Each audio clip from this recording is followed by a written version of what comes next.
Olá, amigos, sejam bem-vindos a mais um vídeo do meu canal. Eu sou o Lucas Knipe. Vamos falar sobre tênis, vamos falar sobre o Australian Open. Tivemos agora há pouco, o fim do segundo dia do torneio, Muitos jogos interessantes aconteceram. Estamos aqui novamente gravando a tela do celular no site oficial do Australian Open. Eu gostaria de fazer do SofaScore, mas o SofaScore não deixa a gente deitar a tela, o que é um grande absurdo.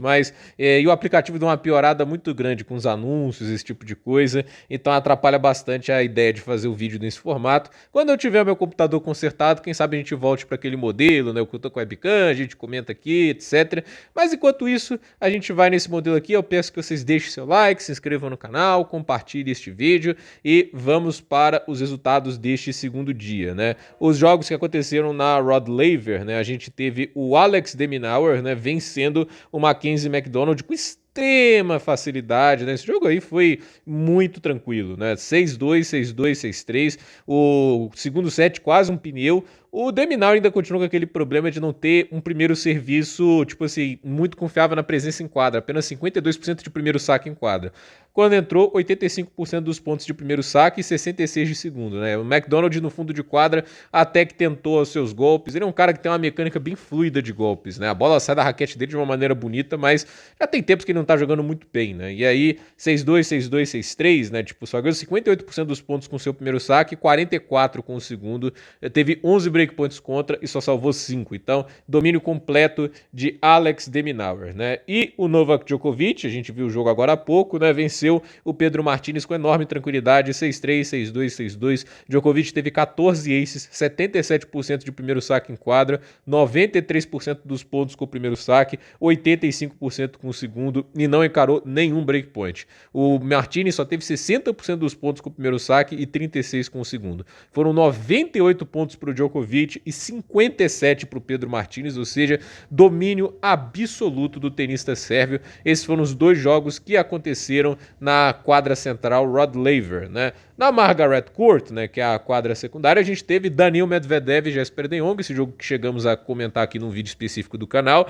O Medvedev teve 5 duplas faltas no jogo, 9 aces, 75% dos pontos com o primeiro saque, apenas 32% com o segundo. O segundo saque muito vulnerável a devoluções agressivas, porém, no fundo de quadra, o Medvedev foi Daniil Medvedev e ele quebrou o Jesper de Jong 7 vezes nessa partida. Então, assim, é muita coisa. Óbvio, foi quebrado 4 vezes, o que é digno de atenção, Mas muito pela vulnerabilidade no segundo saque. Nos games de devolução, foi muito soberano o Daniil Medvedev. Então, assim, eu acredito que o Medvedev vem mostrando coisas bem positivas até agora no torneio e ele pode, obviamente, saltar o nível se ele voltar a ajustar bem o saque, principalmente o segundo serviço, para não ficar tão vulnerável, Teve 2 horas e 52 em quadra, não foi um jogo tão tranquilo, mas ainda assim uma boa vitória. Casper Ruud atropelou Mattia Bellucci, 6-1, 6-2, 6-4, 10 aces, apenas 2 duplas faltas, 77% dos pontos com o primeiro saque, com 70% do primeiro saque em quadra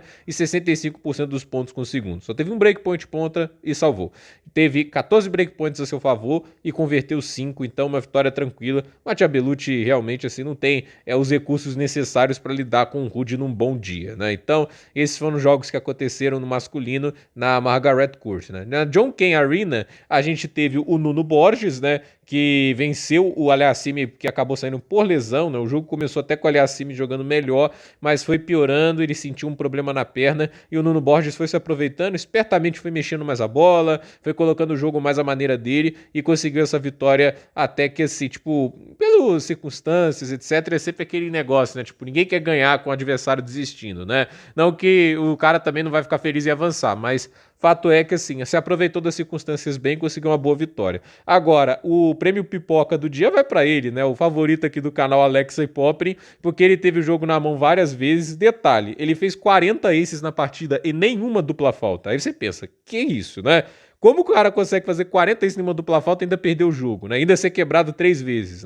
Isso tem a ver muito com os pontos de segundo saque, as oportunidades perdidas, e ele foi melhor a maior parte do jogo, mas não adianta isso se você não aproveita as chances. Teve 5-2 no tie-break do quarto set, perdeu 5 pontos em sequência. E aí, obviamente, no último set, quebrou o Miller quando ele estava sacando o 3-4 de 0 e foi quebrado em sequência, Perdeu muitas chances muitas oportunidades, e essa é uma partida que vai machucar, não tem como, né? Óbvio que assim, tem um ponto no jogo dele para mim que foi crucial para a derrota, que é o backhand, né? O Alexander Miller tem uma grande qualidade, ele tem ótima colocação de bola, então ele é um cara que movimenta a bola muito bem, mesmo que ele não tenha uma superpotência nos golpes dele, mas é o suficiente, por exemplo, para colocar a bola mais vezes no backhand do australiano, né? Ele não é um cara que, por exemplo, fica forçado a jogar cruzada indo pro forehand, porque ele consegue colocar a bola no backhand do australiano, e no forehand ele apanhou muito, mas o backhand do australiano funcionou no primeiro set, aí 6-2, só que no resto do jogo foi muito instável,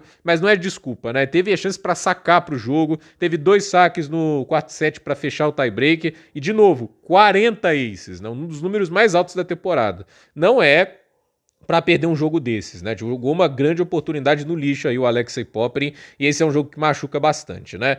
E na Kia Arena, o Andrei Rublev para mim me surpreendeu. Quase gravei sobre esse jogo, mas como eu não deu para assistir, né, que eu tava com o celular ocupando vendo o Medvedev, né? Eu tava preocupado para esse jogo do Rublev contra o Arnaldo, mas foi uma partida que beirou o impecável do Rublev, dominou no fundo de quadra. OK que ele teve que salvar seus breakpoints, né? Mas foram 6, né, que ele enfrentou contra e salvou 6. Mas ainda assim, dominou assim as batalhas de fundo contra um tenista que gosta do estilo de jogo dele e passou por cima, 6-4, 6-2, 6-3, e gostei muito do que vi do Rublev lá em Hong Kong, peitou o Lorenzo Musetti, que vem numa fase muito boa. Então assim, Rublev começando até agora essa campanha de 2026 de maneira satisfatória. Tô gostando do que tô vendo do russo, né? O Wawrinka ganhou, merece aí até a thumbnail do vídeo, grande vitória pra ele, de virada contra o Laszlo Djere, tudo bem, a virada de saindo de um 7-0 atrás, né? Num Grand Slam tem situações piores pra virar. Mas assim, perdeu o primeiro set 5-7, mas depois foi lá 6-3, 6-4, 7-6. É muito bacana ver uma lenda do tênis ali, tipo, nos seus últimos momentos, conseguir uma vitória dessas e assim, avança pra segunda rodada no Australian Open, é uma temporada de despedida e muito legal aí o convite do Australian Open, que foi muito tardio, mas veio e o Wawrinka tá podendo mostrar que ainda tem um último gás para dar um entretenimento extra ao tênis e a todos os seus fãs, que não são poucos, né, tipo o melhor backhand de uma mão que a gente viu nos últimos anos, né. Então, baita vitória do Wawrinka, feliz em ver ele ganhar de novo, né. Aí a gente teve na 1-5-7-3 Arena, né, Jordan Thompson vencendo o Romanuel Cerúndolo, né, o australiano é melhor em quadradura do que o Romanuel Cerúndolo, né, não é um cara também de muita colocação de bola, mas muito pouco poder de fogo, né. Os 2 primeiros sets muito difíceis, né, 7-6 pro Romanuel Cerúndolo, depois 7-5 e depois sobrou o Jordan Thompson 6-1, 6-1. Vai lembrar que o Jordan Thompson caiu muito no ranking, né? 111 do mundo atualmente, né? E essa vitória é importante para conseguir alguns pontinhos de volta, né? E o GA veio do quali vencendo o Jiri Hetka, talvez o grande surpresa, né, do dia, né? Porque assim, o Popyrin perder pro Miller não é surpresa nenhuma, a gente sabe que ele tem capacidade de surpreender um cabeça de chave e ao mesmo tempo perder para um jogador aleatório, né? E aqui, né, a gente vê o Lehetka, que é um cara que joga bem quadradura, mas o GA foi lá 7-5, 7-6, 7-5, né? O Lehetka também não é um cara muito dinâmico, né? Não é um cara que varia muito a maneira de jogar, ele só tem aquela forma mais agressiva e quando isso não funciona, vira um problema, né? E aí o GA aproveitou-se bem e jogou muito bem aí e conseguindo uma vitória fantástica para a carreira dele, ganhando de cabeça de chave logo na estreia dele em um Grand Slam, né? Eu imagino que seja a estreia dele, se não for, podem me corrigir, né? Talvez já tenha jogado Roland Garros como tenista francês. O Tirante venceu o Aleksandar Vukic por 3-0, 7-5, 6-2, 6-2, né? Uma vitória bem impressionante do argentino, 20 aces no jogo, dominou, tipo, 82% dos pontos com o primeiro saque, 78% com o segundo, não encarou um breakpoint. Partida soberana contra o Aleksandar Vukic, que conseguiu aquela vitória contra o Stefanos, né, na semana passada e parou por ali mesmo, né? O Denis Shapovalov venceu o Jon Kacebu por 3-0, 6-3, 7-6, 6-1. Uma boa vitória para o Shapovalov, uma performance de saque maravilhosa, 19 aces em uma dupla falta, 88% dos pontos com o primeiro saque, 74% com o segundo, mas aí também superioridade técnica até com uma covardia, né? Muito superior como jogador o Denis Shapovalov. E aí a gente tem Leonard Thiem ganhando do Marcos Giron, uma vitória impressionante aí em termos de duração, 3 horas e 39, né? O Leonard Thiem, eu já falei muitas vezes, é um tenista muito talentoso, muito inteligente, mas tem problemas de saque, né? Isso é comentado até publicamente por outros tenistas. Ele teve 21 aces, o que parece um número bom, mas teve 10 duplas faltas, né? E os dois são grandes sacadores, né? Nem ele nem o Giron, né? Mas assim, 68% dos pontos com o primeiro saque é uma porcentagem muito baixa, 53% com o segundo até é bom, mas aí o segundo saque é obviamente sempre vai apelar mais para as trocas no fundo do que propriamente pelo saque, né? E assim, o jogo foi se arrastando, o Team teve 18 breakpoints contra, salvou 12, produziu 13 contra o Giroud e quebrou 7 vezes, né? Então assim, foi um jogo, não, quebrou 6 vezes, corrigindo aqui. Então foi um jogo maluco, né, em termos de nível de tênis, né, muitas oscilações, altos e baixos. Então 7-6, 4-6, 3-6, 7-6, 6-2, vitória do Leonard Team, jogo duríssimo. E assim, né, mais uma vez, né, tipo, um jogo que é exigido muito do aspecto mental, desse aspecto também de físico, e o Team consegue, mesmo com muita pouca experiência, mostrar força nesses aspectos, né? E o Elias Zimmer, né, venceu o o Alexander Shevchenko venceu o Elias Zimmer, né? Tipo, o primeiro set até bom por parte do Elias Zimmer, mas depois a virada veio, cada vez dominando mais a partida o Alexander Shevchenko, né? 3-6, 7-5, 6-4, 6-1, uma boa vitória aí. O Elias Zimmer, que é o irmão, né, do Mikael Ymer, esse aí que foi suspenso, né? Até hoje uma controvérsia punição por doping, né? Comparado, obviamente, a punição que ele teve pelo que fez, que foi faltar exames antidoping, 18 meses suspenso, enquanto a gente sabe aí o caso do Sinner, em que ele recebeu 3 meses, sendo que foi um exame positivo e ele pôde continuar jogando sem problemas por muito tempo. Henrique Dicata venceu o Adrian Manarino por 3-7-0, 6-3, 6-3, 6-1. Será que agora a gente dá para decretar que o Manarino competitivo vai embora? Uma hora ou outra ele aparece jogando bem, né?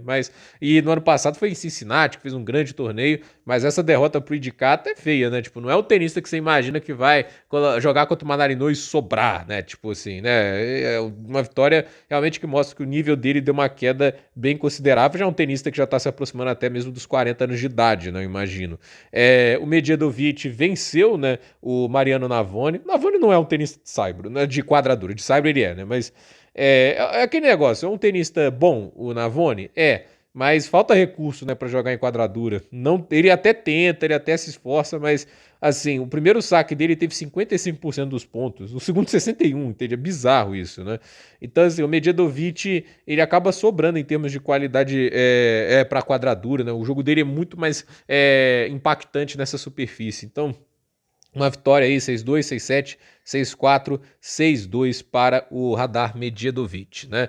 E aí a gente vai, né, na quadra 7 também a gente teve o Botic van de Zandschulp vencendo o Brandon Nakashima. Nakashima que teve uma grande semana em Brisbane, indo até a final, e falhando em jogar contra o Botic van de Zandschulp, que é um bom tenista de quadradura, e acaba vencendo a partida 6-3, 4-6, 7-6, 7-6, 2 tiebreaks em que o Botic van de Zandschulp sobrou, né? 7-1 no tiebreak do terceiro set, 7-3 no tiebreak do quarto, né?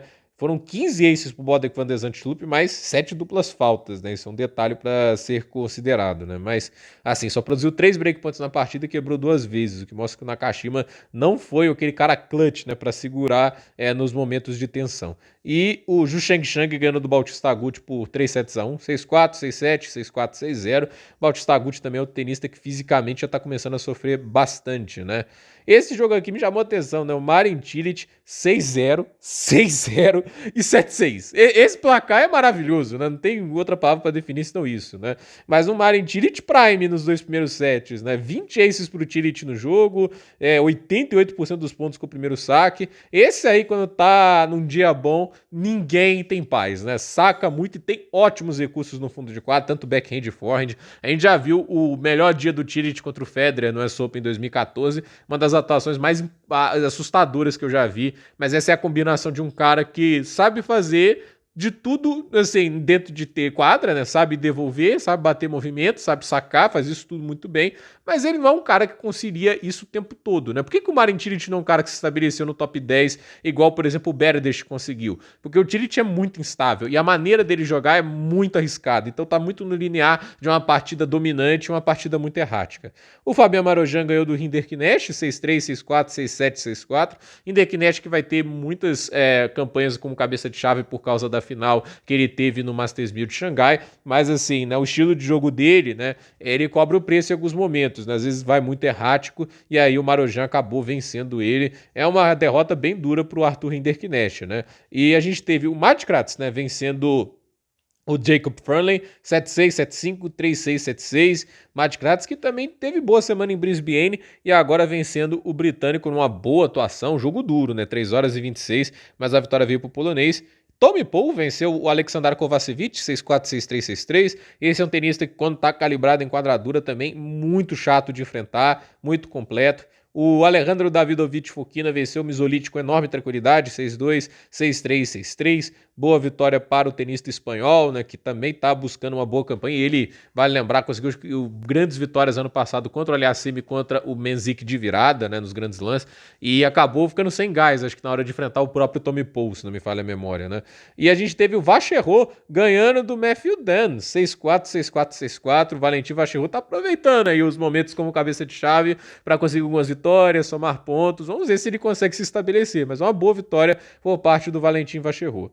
O Riley Opelka venceu o Budkov Kiaer por 3-0, 6-4, 6-3, 6-4, né? Tipo, na partida dominante, até nos games de devolução participou. 23 aces pro Opelka, uma boa vitória.